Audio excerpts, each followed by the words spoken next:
तारीख थी 22 अप्रैल और दिन था मंगलवार। दोपहर के ठीक 2:45 हुए थे। देश के अलग अलग राज्यों से 40 से ज्यादा लोगों का एक ग्रुप कश्मीर के पहलगाम की बैसरन घाटी में घूमने आया था। सभी टूरिस्ट खुले मैदान में थे। कुछ टूरिस्ट दुकानों के बाहर लगी कुर्सियों पर बैठे हुए थे। तभी जंगल की तरफ से सेना की वर्दी और नकाब पहने आतंकी आते हैं। टूरिस्टों के नाम पूछे, पहचान पत्र चेक किया, कलमा पढ़वाया, पैंट तक उतरवाई और जो मुसलमान नहीं थे उन्हें गोली मार दी। करीब 10 मिनट तक गोली चलाते रहे। टूरिस्ट और वहां के दुकानदारों को समझ आ गया कि ये आतंकी हमला है। शुरुआत में एक टूरिस्ट के मरने की खबर आई। रात के 11 बजते बजते मौतों की संख्या बढ़कर 27 हो गई। वो कहते हैं ना कि दर्द हद से पार हो जाए तो उसका एहसास होना बंद हो जाता है। ऐसी स्थिति में इंसान पत्थर बन जाता है। एक लाश के पास बैठी महिला की ये तस्वीर इस बात का जीता जागता एग्जाम्पल है। एक रिपोर्ट के मुताबिक ज्यादातर मारे गए लोग पुरुष हैं। टूरिस्टों को शुरू में पता ही नहीं चला कि क्या हो रहा है, क्योंकि हमलावर सेना की वर्दी पहने हुए थे और मास्क लगाए हुए थे। महाराष्ट्र के पुणे की आसावारी पहलगाम में घूमने आई थी। उन्होंने एक मीडिया चैनल को ये बताया कि हमलावरों ने सिर्फ पुरुषों को निशाना बनाया। खास तौर पर उन्होंने हिंदुओं को जबरन कलमा पढ़वाने की कोशिश की। जो नहीं पढ़ पाए उन्हें गोली मार दी। मेरे सामने मेरे पापा को 3 गोलियां मारी। सवाल उठता है साहब कि कश्मीर में हमला होना क्या सिर्फ एक संयोग है या आतंकियों की सोची समझी चाल है? आइए इसके पीछे की पूरी कहानी 2 थ्योरी में आपको समझाता हूँ। इसके अलावा हम आज की वीडियो में ये भी जानेंगे कि आतंकियों ने हमले के लिए 22 अप्रैल का दिन ही क्यों चुना। फर्स्ट ऑफ ऑल आपको पता है कि अमेरिकी उपराष्ट्रपति भारत के दौरे पर हैं, तो ये आतंकी हमला हुआ है। इसी तरह 20 मार्च 2000 को उस समय के अमेरिकी राष्ट्रपति बिल क्लिंटन भारत आए थे। तो अनंतनाग जिले के छत्तीस सिंहपोरा गांव में आतंकियों ने हमला कर दिया था। तब हमले में 35 सिख मारे गए थे। कश्मीर में ये पहली बार था कि आतंकियों ने सिखों को निशाना बनाया था।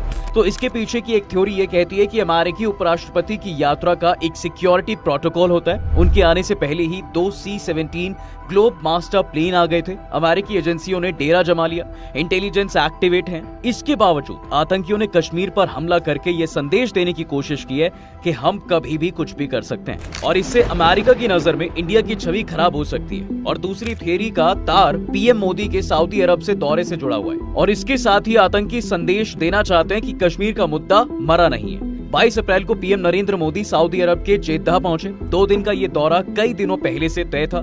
सऊदी अरब के दौरे में पीएम मोदी वहां के क्राउन प्रिंस से मुलाकात करने पहुंचे थे। दोनों नेताओं के बीच योग, मीडिया, मनोरंजन और खेल को लेकर MOU साइन होने की उम्मीद थी। ऐसे में सऊदी अरब के पुराने दोस्त, स्ट्रेटेजिक पार्टनर पाकिस्तान को पीएम मोदी का ये दौरा कहीं न कहीं चुभ रहा था। थिंक टैंक स्नोबर इंस्टीट्यूट के डायरेक्टर और पाकिस्तानी एनालिस्ट कमर चीमा के अनुसार पीएम मोदी का सऊदी दौरा पाकिस्तान के लिए एक तरह का चैलेंज है।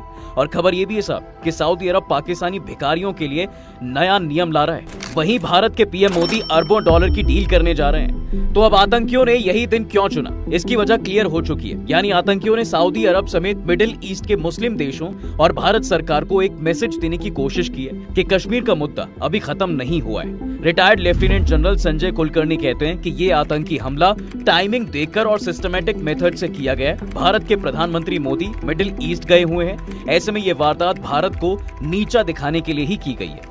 अब सवाल है कि आतंकियों ने हमले के लिए पहलगाम जगह क्यों चुनी। तो बात यह है कि इस बार अमरनाथ यात्रा 62 दिनों की होने वाली है, जो 9 अगस्त को समाप्त होगी। हर साल होने वाली ये यात्रा हमेशा सिक्योरिटी के नजरिए से काफी सेंसिटिव है। इस यात्रा पर हमला होने का खतरा बना ही रहता है। इसके चलते जम्मू कश्मीर सिक्योरिटी और इंटेलिजेंस एजेंसियां चौकन्नी रहती हैं। तो इस बार जिस जगह हमला हुआ है उसी जगह से अमरनाथ यात्रा शुरू होती है। यानी पहलगाम के बेस कैंप से यात्रा शुरू होती है। करीब 36 किलोमीटर का सफर तय करने के बाद श्रद्धालु अमरनाथ पहुंचते हैं। ऐसे में पहलगाम में हमलावर आतंकियों ने अमरनाथ यात्रा के लिए धमकी भी दी है। वहीं इस हमले की एक कहानी ये भी है कि भारत ने चिनाब ब्रिज पर दुनिया का सबसे ऊंचा रेलवे ब्रिज तैयार कर लिया है। इससे अब श्रीनगर के लिए सीधी रेल कनेक्टिविटी पॉसिबल हो पाई है। 25 जनवरी को कटरा श्रीनगर रूट का सफल ट्रायल भी हुआ था। ट्रेन सुबह 8 बजे कटरा से रवाना हुई और 11 बजे श्रीनगर पहुंची। ट्रेन ने 160 किलोमीटर का सफर 3 घंटे में पूरा किया था। 19 अप्रैल 2025 को पीएम मोदी इसका उद्घाटन करने वाले थे।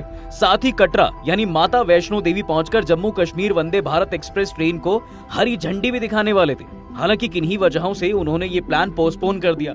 देश के बाकी हिस्सों से कश्मीर की ट्रेन कनेक्टिविटी होने से टूरिज्म तेजी से बढ़ने की उम्मीद भी है। तो आतंकियों के इस हमले के पीछे का मकसद बड़ा है।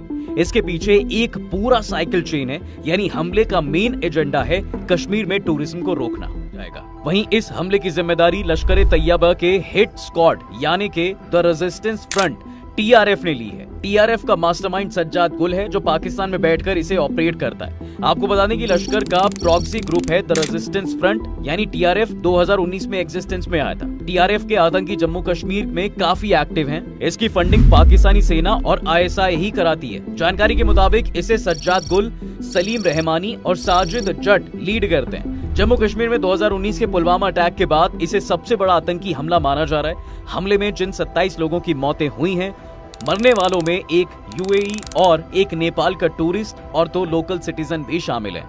बाकी टूरिस्ट UP, गुजरात, महाराष्ट्र, कर्नाटक, तमिलनाडु और ओडिशा के हैं। हम इस टॉपिक पर